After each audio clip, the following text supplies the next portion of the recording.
Class 5 की एक लड़की है जिसका नाम कंचन है। तो मैंने गर्मियों की छुट्टी में ये जानना चाहा कि उस बच्ची की पढ़ाई कैसी चल रही है और कैसे वह पढ़ रही है। तो मैंने उसके पास कॉल किया और उससे पूछा, तो उस बच्चे ने मुझे ये बताया कि सर मैं अपनी बुआ जी के यहाँ हूँ। तो मैंने उससे पूछा, बेटा जब आप बुआ जी के यहाँ हो तो आपकी पढ़ाई फिर कैसे हो पाती है? तो उस बच्चे ने मुझे जवाब दिया कि सर जब मैं बुआ जी के यहाँ आई थी तो मैं मैथमेटिक्स की फेयर कॉपीज़, रफ़ कॉपीज़ और साथ में उसकी बुक्स जो हैं वो सब कुछ मैं लेके आई हूँ और यहाँ पर मैं 6-7-8 दिन के लिए रह भी लूँगी और साथ में पढ़ाई भी कर लूँगी। तो मैंने उस बच्चे से पूछा कि बेटा जो आप बुक्स कॉपीज़ लेके आए हो साथ में बुआ जी के यहाँ, क्या आपसे किसी ने बोला था कि आप लेके जाएं, मदर या फादर ने बोला? तो उस बच्चे ने कहा कि सर नहीं, मुझे मदर फादर ने नहीं बोला, मैं खुद ये सोच के लाई थी कि आपका पढ़ाए हुए का रिवीजन कर लूँगी और साथ में कुछ आगे भी पढ़ लूँगी। तो बच्चों मुझे ये सुन के बहुत अच्छा लगा कि एक बच्चा इतना ज़्यादा मोटिवेटेड है, इतना ज़्यादा प्रेरित है कि वो स्वयं पढ़ने के बारे में सोच रहा है। निश्चित मानिए जो बच्चा स्वयं पढ़ने में इंटरेस्टेड हो जाता है, जो खुद से पढ़ने में जिसे अच्छा लगने लगता है, तो उसे तो सफलता मिलनी ही मिलनी है ना? समझ पा रहे हैं मेरी बात को भैया? तो इसीलिए कहा भी जाता है कि जो व्यक्ति अपने लक्ष्य को पाने के लिए सब कुछ न्यौछावर करने के लिए तैयार होता है तो निश्चित मानिए उसे सफलता मिलती ही मिलती है ना? तो बच्चों मैं आपसे उम्मीद करता हूं कि कंचन जैसे आप भी पढ़ने के लिए इंटरेस्टेड हों और हर क्लास को बराबर आप अटेंड करें, जिससे कि सारी बातों को आप अच्छे से समझ सकें, है ना? हेलो नमस्कार दोस्तों, मैं यदु यादव आपका RHY क्लासेस पे बहुत बहुत स्वागत करता हूं। और प्रीवियस क्लासेस में, पिछली क्लासेस में मैंने आपको भिन्नों के बारे में 3-4 क्लासेस पढ़ा दिए हैं। बहुत सारी बातें उसमें मैंने भिन्नों के बारे में आपको बताई हैं, लेकिन आज की जो क्लास है स्टूडेंट वो आपकी है भिन्नों के प्रकार के बारे में। तो समझते हैं भिन्नों के प्रकार क्या होते हैं, उसमें खास खास बातें क्या होती हैं। तो सबसे पहले हेडिंग लगा लें सभी लोग, भिन्नों के प्रकार। भिन्नों के प्रकार में सबसे पहले जो हम समझेंगे वो है समभिन्न, और इस समभिन्न को ही बोलते हैं उचित भिन्न। इसके कई नाम होते हैं, उन अलग अलग नामों को भी समझना है। और इसी को हम जानते हैं पूर्ण भिन्न। क्या बोलते हैं भैया? पूर्ण भिन्न। और इंग्लिश में अगर आप देखें इसे तो इसे बोला जाता है प्रॉपर फ्रैक्शन। इंग्लिश में भी आप याद कर लें जिससे कि आगे आपके लिए सही रहे समझने में और पढ़ने में। तो स्टूडेंट एक भिन्न होती है जिसका नाम है समभिन्न। इसी को उचित भिन्न के नाम से भी जानते हैं, इसी को पूर्ण भिन्न के नाम से भी जानते हैं, और इंग्लिश में इसे कहते हैं प्रॉपर फ्रैक्शन। अच्छा बच्चों, एक नाम के साथ ये जो 3 नाम मैंने लिखे हैं ये क्यों जरूरी है, उसका रीजन है। कई बार एग्जाम में क्या होता है, परीक्षा में क्या होता है कि उचित भिन्न करके दे देता है, कभी सम भिन्न करके दे देता है, कभी पूर्ण भिन्न करके दे देगा। और कभी कभी बच्चों क्या होता है कि हिंदी का पेपर होता है और वो प्रॉपर कुछ इस तरह से लिख देगा, देखना प्रॉपर वो इस तरह से लिख देगा प्रॉपर भिन्न। आप समझिए भैया, है इंग्लिश का वर्ड लेकिन उसने हिंदी में इस तरह से लिख दिया है। तो आपको समझना होता है कि प्रॉपर भिन्न का मतलब क्या होता है ना? तो इन सभी नामों को आप याद कर लें। प्रॉपर फ्रैक्शन का स्टूडेंट मतलब क्या होता है जरा वो समझें। प्रॉपर फ्रैक्शन में हमेशा याद रखना कि अंश छोटा होगा, वेरी सिंपल, अंश छोटा होगा हर से। किससे छोटा होगा भैया? हर से। मतलब अंश छोटा होता है। जैसे समझना भैया, जैसे आपके सामने मैं लिख दूं यहां पर 2/3 कॉमा, है ना? कॉमा का मतलब ये चीज अलग वो चीज अलग, आपको पता है। जैसे ये आपको दिखाई नहीं दे रहा होगा, मैं दोबारा इसे लिख देता हूं यहां पर 2/3। ऐसे 5/7 कोई भी भिन्न आप लिख लें, जैसे 11/13।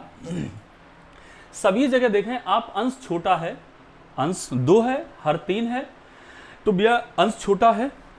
यहां पर भी अंश छोटा है, यहां पर भी अंश छोटा है। अब कोई भिन्न ले लें आप, अपनी इच्छा से आप बहुत सारी भिन्नों को बना सकते हैं।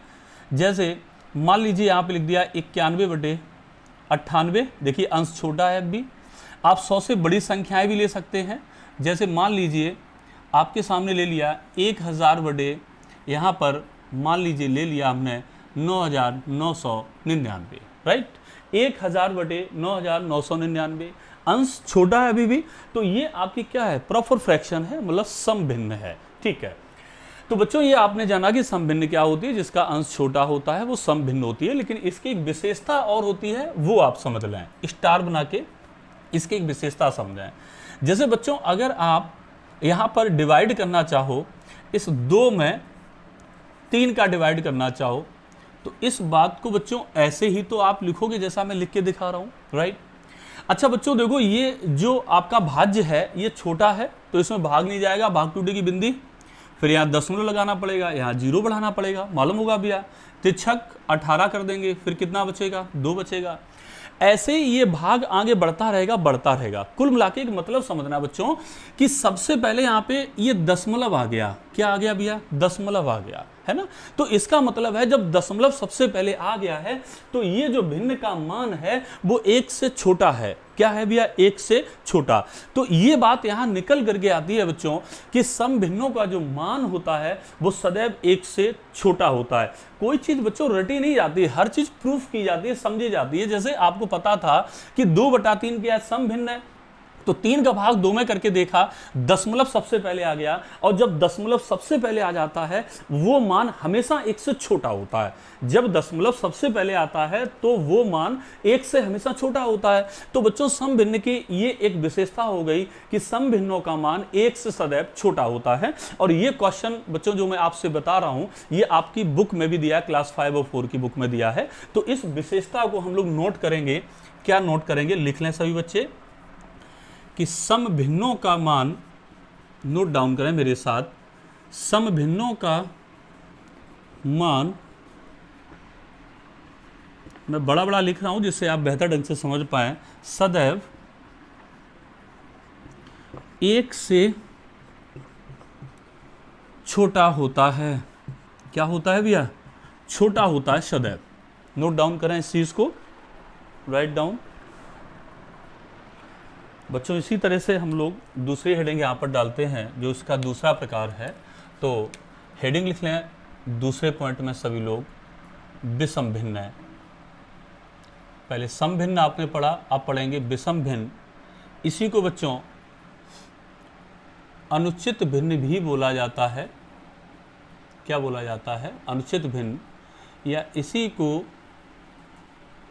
अपूर्ण भिन्न भी बोला जाता है। इन सभी नामों को आपको बहुत अच्छे से याद करना है। और इंग्लिश में इसे बोलते हैं इम्प्रॉपर फ्रैक्शन। क्या बोलते हैं भैया, इम्प्रॉपर फ्रैक्शन, समझ लें आप। विषम भिन्न या इसी को अनुचित भिन्न बोलते हैं, या इसी को अपूर्ण भिन्न भी बोला जाता है, और इंग्लिश में बोलते हैं इम्प्रॉपर फ्रैक्शन। क्या होती है विषम भिन्न, देखिए यहां पर अंश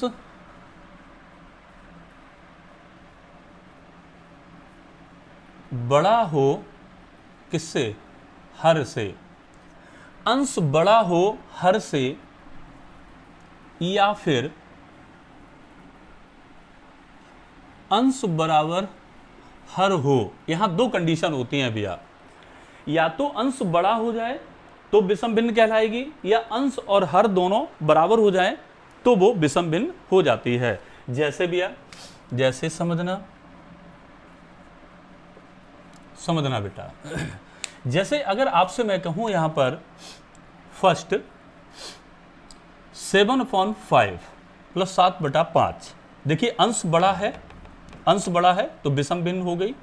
दूसरा 11/3 अंश बड़ा है तो विषम भिन्न है। ऐसे ही 17/14, कोई भी भिन्न अपनी मर्जी से आप बच्चों लिख सकते हैं, यहाँ पर कोई दिक्कत नहीं है। 40/30, ठीक है। इसी तरह से यहाँ पर 55/11, ये भी आपकी क्या है भैया, विषम भिन्न है, ठीक है। नेक्स्ट इसी देखिए, अभी तक आपने देखा कि अंश बड़ा है तो क्या हो गया, विषम भिन्न। लेकिन दूसरी बात वो कह रहा है या अंश हर के बराबर हो, जैसे 5/5, अंश और हर दोनों कैसे हैं भैया, बराबर हैं, तो ये भी आपकी विषम भिन्न कहलाएगी, ठीक है। ऐसे यहां पर लिख दें 100/100, दोनों ऊपर नीचे बराबर हैं, अंश और हर समान है, तो ये आपकी विषम भिन्न कहलाएगी। इसी तरह से बच्चों 8010 बटे 8010 आप लिख दें तो ये भी क्या है भैया, विषम भिन्न है। ठीक है, लास्ट में आपको हम बता दें भैया, यहाँ पे आप लिख दें 36/36, तो ये भी आपकी क्या है, विषम भिन्न है। तो विषम भिन्नों में स्टूडेंट आपने इतना सीखा कि अगर अंश बड़ा है या फिर अंश और हर दोनों बराबर हैं तो वो विषम भिन्न कहलाती है। ठीक है भैया, तो नोट डाउन दिस थिंग, लिख लें इस चीज को आप सभी लोग बढ़िया से। तो बच्चों सभी लोगों ने इस चीज को लिख लिया होगा। देखिए मैं आपके घर के लिए यहाँ पर कुछ काम दे रहा हूँ, उस बात को समझें। मैं कुछ यहाँ पर भिन्ने दूंगा, उसमें आपको सम और विषम भिन्न छांटनी होंगी। सम ऑब्लिक विषम भिन्न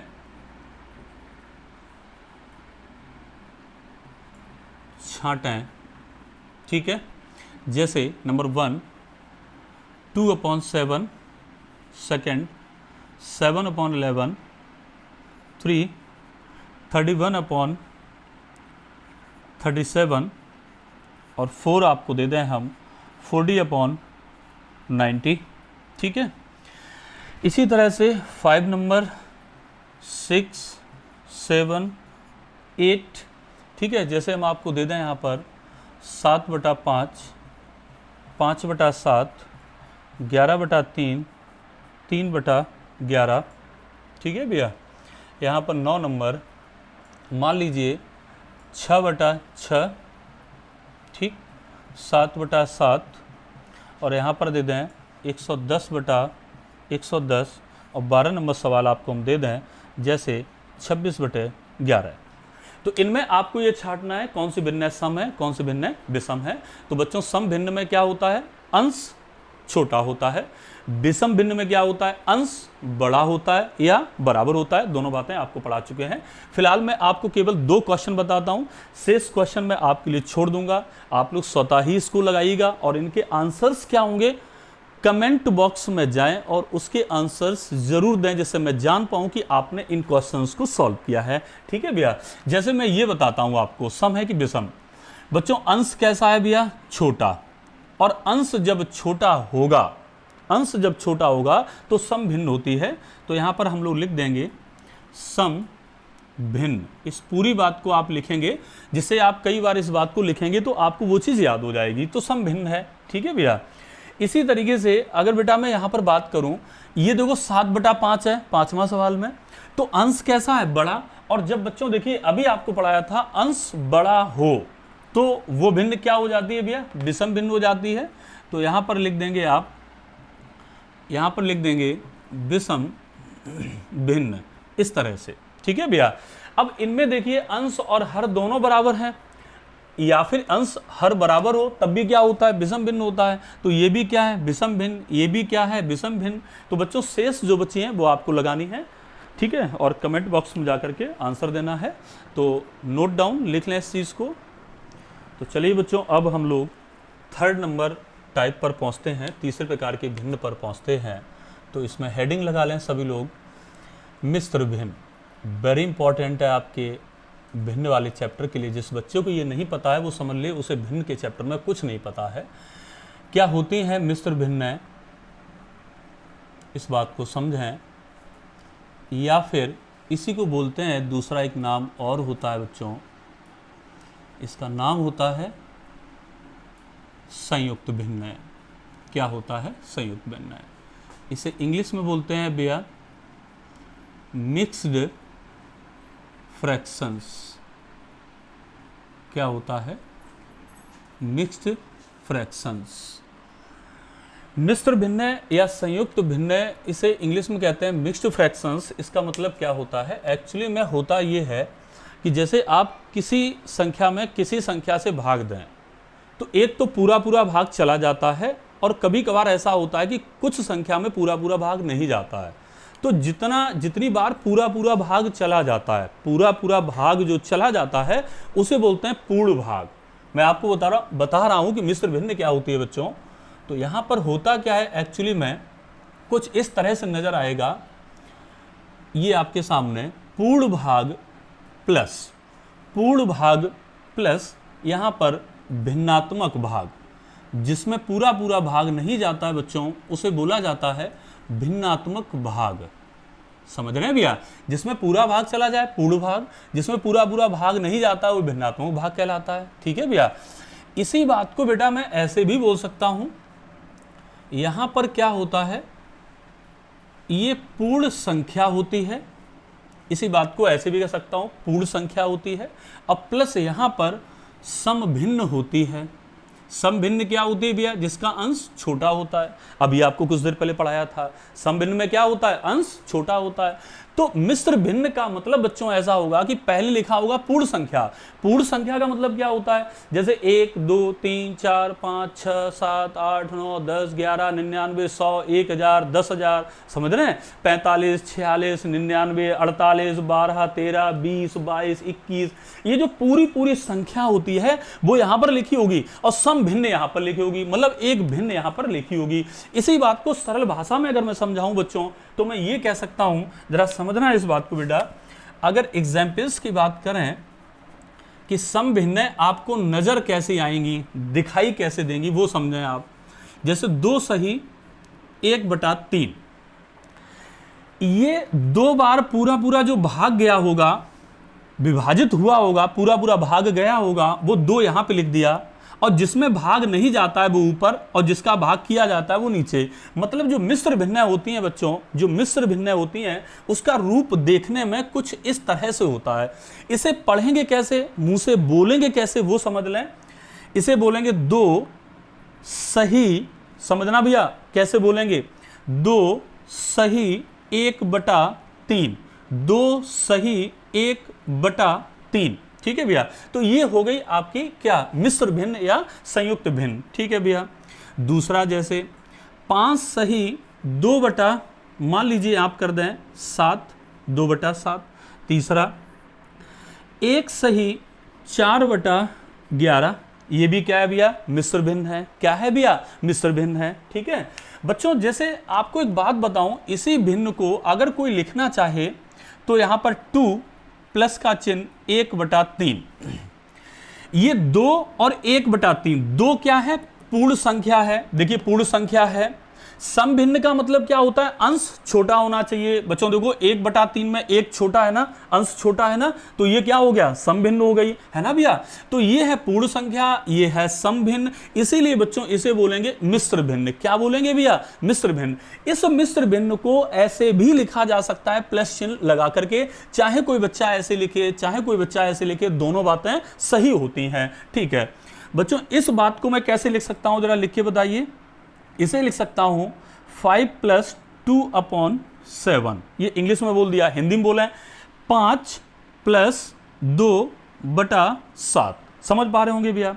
इसको कैसे लिखें, इसे लिख सकते हैं 1 + 4/11, इस तरह से। तो बच्चों मिश्र भिन्न को लिखने के 2 तरीके होते हैं, या तो प्लस चिन्ह लगा के ऐसे लिख दें, या फिर प्लस चिन्ह यहां से ऐसे करके हटा दें। देखिए आप, तो यही रूप तो मिल जाएगा जो पहले से लिखा था। ओके, तो आप इस बात को बच्चों समझ पाए कि हम चाहे प्लस चिन्ह लगा के लिखें चाहे प्लस चिन्ह हटा कर लिखें, दोनों का मतलब बच्चों एक ही होता है। ओके बच्चों, एक बात और समझो जरा, इस मिश्र भिन्न को हल कैसे किया जाए।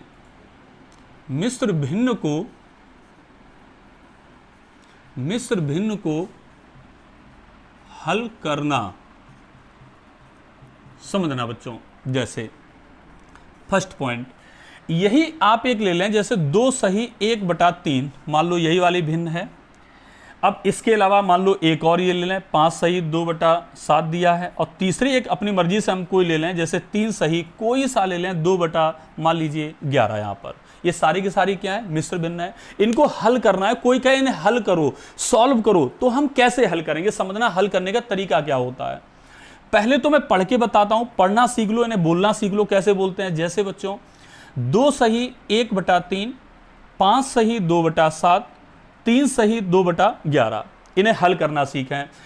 बच्चों हमेशा याद रखना, जो हर में लिखा होता है, जो नीचे लिखा होता है, इसका गुणा हमेशा यहां पर करते हैं आप, हमेशा ऐसे ही करेंगे। 3 दूनी 6, और जो ऊपर लिखा होता है इसे हमेशा जोड़ा जाता है। तो 3 दूनी 6 और 1 जोड़ो, कितना हो गया 7 बटा, जो बच्चों बटा में लिखा है वो हमेशा बटा में ही रहता है, जो नीचे लिखा है वो हमेशा नीचे ही रहता है, वो कभी बदलता नहीं है। तो बटा में कितना लिखा, नीचे कितना लिखा, 3। तो बच्चों यहां पर भी आप लिख दें 3। तो 2 सही 1/3 लिखो चाहे 7/3 लिखो, दोनों बातों का मतलब एक ही है। कहने का मतलब बच्चों जब इस भिन्न को, मिश्र भिन्न को आप हल करोगे तो इसका आंसर आएगा 7/3। समझ पाए होंगे। इसे हल करें। 5 सत्ते 35, 35 में कितना जोड़ा है 2, 35 और 2 37, और बटा में कितना लिखा है 7। तो बच्चों यहां पर भी कितना बना रहेगा 7। समझ पाए। इसे हल करो जरा। 11 तियां 33, 33 में कितना जोड़ा है 2, 33 और 2 कितना होता है भैया 35, 35 बटा कितना, बटा में कितना लिखा है भैया 11। जो चीज नीचे लिखी है वो हमेशा नीचे ही बनी रहेगी। यहां पर 11 लिखा तो यहां पर भी 11 आपने लिख दिया। तो 3 सही 2/11 का जो हल आप करेंगे तो निकलेगा 35/11। समझ पाए होंगे आप बात को, है ना भैया। तो नोट डाउन करें इसे, फिर आगे कुछ बताते हैं। Write down this thing. चलिए बच्चों, अब हम लोग जो है एक वेरी इंपॉर्टेंट पॉइंट्स को यहाँ पर समझते हैं। मैंने अभी तक बच्चों आपको सम भिन्न पढ़ा दी है, विषम भिन्न पढ़ा दी है और मिश्र भिन्न पढ़ा दी है। बच्चों लास्ट में एक चीज़ इन्हीं से संबंधित बचती है कि जैसे मिश्र भिन्न को विषम भिन्न में बदलना, या फिर इसी बात को आप उल्टा बोलें कि विषम भिन्न को मिश्र भिन्न में बदलना। मैं बच्चों कहना ये चाहता हूँ कि जैसे आप पहले हेडिंग को आप पढ़ें, क्या लिखा है कि मिश्र भिन्न को, मिश्र भिन्न आप समझते हैं 3 सही 2/11 कुछ इस तरह से रूप होता है मिश्र भिन्न का। अभी आपको पढ़ाया था कुछ देर पहले। विषम भिन्न में बदलना, बच्चों विषम भिन्न का मतलब होता है अंश बड़ा होना चाहिए। विषम भिन्न का मतलब क्या होता है, अंश बड़ा होना चाहिए। ठीक है। तो मिश्र भिन्न को विषम भिन्न में बदलना, कैसे बदलें बच्चों समझना, वेरी इजी। अभी आपको हमने मिश्र भिन्न हल करना बताया था। जो बच्चा हल करना समझ गया होगा वो समझ लो, जो आप हल करते हैं ना मिश्र भिन्न को, जो हल करते हैं ना, एक्चुअली में जो हल करने के बाद जो चीज मिलती है आपको वही विषम भिन्न होती है। जैसे क्या कहना चाहते हैं समझना। इसे हल कैसे करेंगे बच्चों समझना। इस 11 गुणा करेंगे हमेशा 3 में, इस हर का गुणा हमेशा इधर करते हैं। 11 तियो 33, और जो ऊपर चीज लिखी होती है इसे हमेशा जोड़ा जाता है। 11 तियो 33, 33 और 2 कितना होता है भैया 35, और बटे वाली चीज बटे में बनी रहती है। तो 35/11 इसका आंसर हो गया। बच्चों ये थी मिश्र भिन्न, और ये आपको मिल क्या गई हल करने पे, विषम भिन्न मिल गई। विषम भिन्न का मतलब क्या होता है, अंश हमेशा बड़ा होना चाहिए। विषम भिन्न का मतलब अंश हमेशा बड़ा होना चाहिए। 35/11 में अंश बच्चों 35 बड़ा है कि नहीं है। जब अंश बड़ा है तो विषम भिन्न बदल गई। तो बच्चों यही होता है मिश्र भिन्न को विषम भिन्न में बदलना। ठीक है। इसी तरह से बच्चों आप ये चारों सवाल कर सकते हैं। फिर भी मैं एक सवाल आपको और बताता हूं, लास्ट नंबर। आप दूसरा और तीसरा बच्चों खुद लगाना, अपने आप से लगाना, और कमेंट बॉक्स में जाके इनके आंसर्स जरूर देना। ठीक है। ओके, चौथा सवाल मैं लगाता हूं, हल करिए जरा। 5 दाई 50, 50 में कितना जोड़ें, ये हमेशा जोड़ा जाता है ऊपर वाला, और यहां हमेशा गुणा किया जाता है। 5 दाई 50, 50 और 2 52, बटा में कितना है बच्चों 5, वो यहां पर भी हमेशा 5 बना रहेगा। तो 52/5 इसका आंसर हो गया। ठीक है। दूसरी हेडिंग देखें बच्चों, विषम भिन्न को मिश्र भिन्न में बदलना। विषम भिन्न का मतलब क्या है, अंश बड़ा होना चाहिए। तो बच्चों ये भिन्न कैसी है, विषम भिन्न है। कैसी है भैया, ये भिन्न जो बच्चों मैं आपको दिखा रहा हूं ये है विषम भिन्न, और इसे मुझे मिश्र भिन्न में बदलना है। Very easy. कैसे, इस 7 का भाग 8 में दें, और ये देखो पूरा पूरा कितनी बार जा रहा है। जैसे बच्चों एक सरल तरीके से मैं बताता हूं, इस बात को अगर कोई बच्चा लिखना चाहे तो ऐसे भी लिख सकता है। भाई इस चीज को ऐसे लिख सकते हैं, जरा 7 का भाग देना बच्चों, 7 एकन 7, कितना बच्चा 1। तो बच्चों जो जितनी बार यहां पर भाग जाता है, ध्यान रखना, वो लिखा जाता है पहले। जो यहां पर शेषफल बचता है उसे लिखा जाता है ऊपर, और बटा में वो रहता है जो पहले से बटा में रखा था। पहले बटे में 7 रखा था, तो आज भी 7 यहां रखा रहेगा। तो ये थी विषम भिन्न, इसे मिश्र भिन्न में बदल दिया बच्चों, 1 सही 1/7 में बदल दिया। ठीक है। इसी तरह से बच्चों आप इसे भी सॉल्व कर सकते हैं। जैसे 3 का भाग आप यहां पर 25 में दें तो 3 8 24 आप करेंगे। कितना बचेगा 1। तो बच्चों इसे कैसे करेंगे, जितनी बार भाग जाता है, जितनी बार पूरा पूरा भाग जाता है, तो पूरा पूरा जो भाग जाता है उसे लिखते हैं शुरू में यहां पर, और जो शेषफल बचता है, हमेशा याद रखना, जो शेषफल बचता है उसे लिखा जाता है ऊपर, और बटा वाला चीज हमेशा बटे में रहता है, मतलब हर वाली चीज, नीचे वाली चीज हमेशा नीचे ही बनी रहती है। तो ये विषम भिन्न से मिश्र भिन्न में बदल दिया, क्या हो गया 8 सही 1/3 हो गया। समझ पा रहे होंगे बच्चों। इसी तरह से 3 और 4 नंबर भी आप स्वयं लगा सकते हैं, लेकिन मैं एक सवाल खुद बताने जा रहा हूं, उस सवाल को समझना। बच्चों अभी मैंने फर्स्ट और सेकंड सवालों में क्या किया, ये भाग वाले चिन्ह को बना करके आंसर्स निकाला, लेकिन बच्चों आप ध्यान रखना कि शुरुआत में तो आप ऐसे करना, लेकिन फिर आपको ये संकेत बना के भाग वाले ऐसे करके टाइम वेस्ट नहीं करना है, टाइम खराब नहीं करना है, आपको मुजवानी आंसर्स निकालने हैं। मुजवानी कैसे करना है, एकदम से कैसे करना है, वो मैं इस तीसरे सवाल में आपको समझा रहा हूं बच्चों, समझना। जैसे सोचो कि हमें 7 का भाग 99 में देना है, पूरा पूरा कितनी बार जाएगा, मैं आपको करने का तरीका बताऊं। 7 का भाग 9 में 2, 7 एकन 1 बार गया, 9 में से 7 घटाओ बच्चों, कितना बचा 2, 9 शामिल कर लो 29 हो गया। अब 7 का भाग 29 में कितनी बार जाएगा, 7 चौकू 28, हमारे पास था कितना बच्चों 29, लेकिन 7 चौक कितना हुआ 28, 29 में से 28 घटाओ कितना बचा, कितना बचा भैया 1 बचा। जो बचता है बच्चों वो रहता है हमेशा ऊपर, जो बचेगा वो रहेगा ऊपर, जो बचेगा वो रहेगा ऊपर, जो बचेगा वो रहेगा ऊपर, और भैया जो बटा में लिखा है नीचे लिखा है वो हमेशा नीचे लिखा रहता है। तो बच्चों इस तरह से मुजवानी भाग करके आपको आंसर्स निकालने हैं। लेकिन अगर आपको कोई दिक्कत होती है तुरंत बच्चों इसका आप ऐसे करके भी आप आराम से कर सकते हैं कि मुझे भैया 7 का भाग 99 में करना है, ऐसे करके 7 एकन 7, 2 बचा 29 हुआ, 7 चौक 28 बच्चों, हमारे सामने कितना बचा 1। तो बेटा इसको कैसे लिखेंगे, पूरा पूरा भाग जा रहा है 14 बार, कौन बचा भैया 1। जो चीज बचती है मतलब जो शेषफल होता है वो लिखा जाता है ऊपर, और बटे में पहले कौन था 7, तो ये आज भी नीचे बना रहेगा। तो 14 सही 1/7, तब भी आंसर आ रहा है, मुजवानी कर रहे हैं तब भी आंसर आ रहा है ना। समझ पाए होंगे आप मेरी बात को। तो बच्चों आज आपने केवल 3 चीजों को समझा, सम भिन्न, विषम भिन्न, मिश्र भिन्न। फिर आपने सीखा कि मिश्र भिन्न को विषम भिन्न में बदलना, फिर आपने सीखा विषम भिन्न को मिश्र भिन्न में बदलना, और मिश्र भिन्न को विषम भिन्न में बदलना, ठीक है। और मिश्र भिन्न को आपने हल करना भी सीखा, ठीक है बच्चों। इसी तरह से आप पढ़ते रहिए और फेयर कॉपी अपनी मेंटेन करते रहिए। मिलते हैं नेक्स्ट क्लास में, तब तक आप अपना ख्याल रखें, स्वस्थ रहें और मस्त रहें, ठीक है। Thank you so much.